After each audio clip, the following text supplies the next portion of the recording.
Nick, first of all, my condolences. I'm sure it was a dark weekend for you. I'm sorry about that. But secondly, so let's dive in a little. How does this injury to LeBron impact the Lakers' title chances? Well, before I answer that, a little news for America here. So I talked to someone on Sunday who had already talked to LeBron about this, and I asked him, what are we thinking here, a month? And the response was interesting. The response was, I hope so, that it's a month. And then the follow-up was, might try to push himself back sooner. Meaning the folks around him, they're not as so much concerned that it's going to be 2 months, more concerned that he would try to come back in 2 weeks. But I don't think that's likely. You saw him in a walking boot last night. This is the second most significant injury of LeBron James' career. I think it is safe to say the earliest we would see him on the basketball court is a month from now. And the Lakers play 16 games in the next month. And so what does it mean for their title hopes? I actually don't think it means much, except for the fact the path is going to be more difficult in the first round.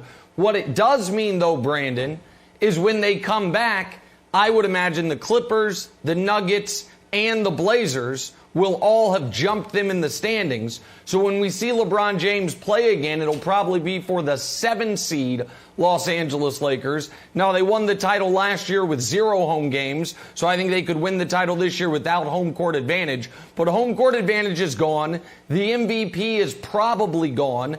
And the Lakers' first-round path is going to be far more difficult. That's the real immediate impact of what happened Saturday night. Here's the thing. Your old buddy Kevin Wilde is a lot of things. True champion. Not one of them. Because I do agree with you, Brandon, that nobody wants to see LeBron hurt, obviously. He's good for the entire league. But I do not buy the narrative that, like, you want to go through LeBron James. In fact, Nick, I will go the other way. If LeBron is on track to get healthy and AD is on track to be healthy, he hasn't played since Valentine's Day, and I'm the Jazz, or if I'm the Clippers, I'm like, hold on, who do we have to play? We might start strategically resting guys to avoid LeBron James in the first round. And I know people are going to say, oh, no, we play hard no matter what. We don't care who's on our schedule. That hurts the integrity. You know what? It's not Little League. You're not getting an award for showing up and trying hard. Avoid LeBron James in the first round. And if the Jazz have to play LeBron, they should start tanking games, Nick, later in the season. Well, here's the thing, and this is an interesting angle to this, and we'll see when LeBron comes back where they are in the standings. Keep in mind, this is the first full season with the NBA redoing the playoffs, so to speak, where the only way you are locked into the postseason is if you are a top 6 seed. If you are 7, 8, 9, 10, you're in that play-in tournament, mini-tournament situation. So that has a couple of impacts. One is it means the 1 and the 2 seed will have no idea who their first-round matchup is going to be unless they wanted to fall all the way to the 3 seed. The other thing it means is I'm going to give you 7 teams. The Jazz, the Suns, the Clippers, the Nuggets, the Blazers, the Lakers, and I'm leaving one obvious team out, and I apologize for that, because that's 6. Those 6 teams, you have Dallas, you have Golden State, and you're one of those teams. You said the Nuggets. The the Blazers. There's 7 teams is the point of the moral of the story. The Lakers are going to have to be ahead of one of them.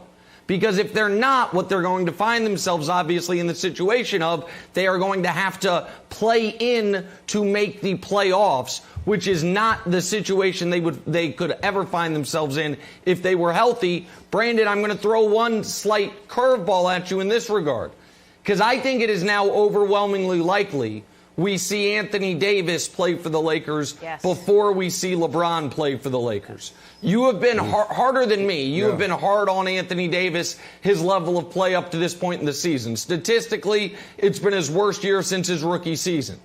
As a player, do you think the fact that if he comes back and LeBron's not out there, and it's like, oh, I'm used to this, this is like what it was with New Orleans, that could get him back on track? That if he has to go for 30 every single night for them to compete, that actually could be good for them to get him back on track when LeBron does rejoin the team? I think the first thing that goes through a guy's like that mind when he see his player go down is let me go suit up right now at halftime. Like right when LeBron went down, AD probably went, you know what? I need to suit up next game. That's what he probably thought.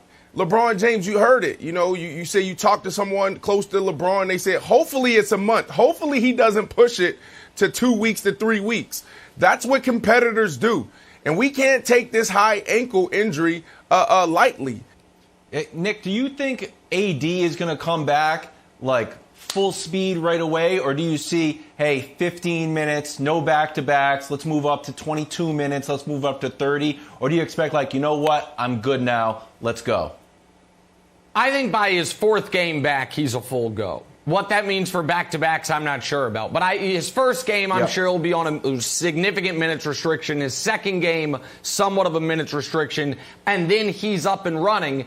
And one other note, because listen, let's say LeBron misses 16 games. That would be a month. If the Lakers go 5-11, he'll come back and they'll be the 6th or the 7th seed. Like, they'll be fine as long as they don't go 2-14 in this stretch. This is an opportunity for Schroeder and Harrell, two guys, Schroeder, who were 6th man of the year candidates, both of them last year, the top two finishers, to go out and say, hey, especially against the bad opponents on our schedule, when we play Orlando, who they have in this stretch, when we play Sacramento, who they have in this stretch, we can do a little more of heavy lifting on the offensive end. And it's an opportunity for a guy who constantly feels disrespected, Jenna, in Kyle Kuzma, to step up in a way he has not stepped up, honestly, since his rookie season. None of this is good. It's LeBron's second injury ever, but there could be some, Jenna, small wins in it if those guys do what they need to do. Thanks for watching. Subscribe here to get the latest from the show. Also, be sure to check out more of the best clips from First Things First, or go watch a few segments from our other shows on FS1.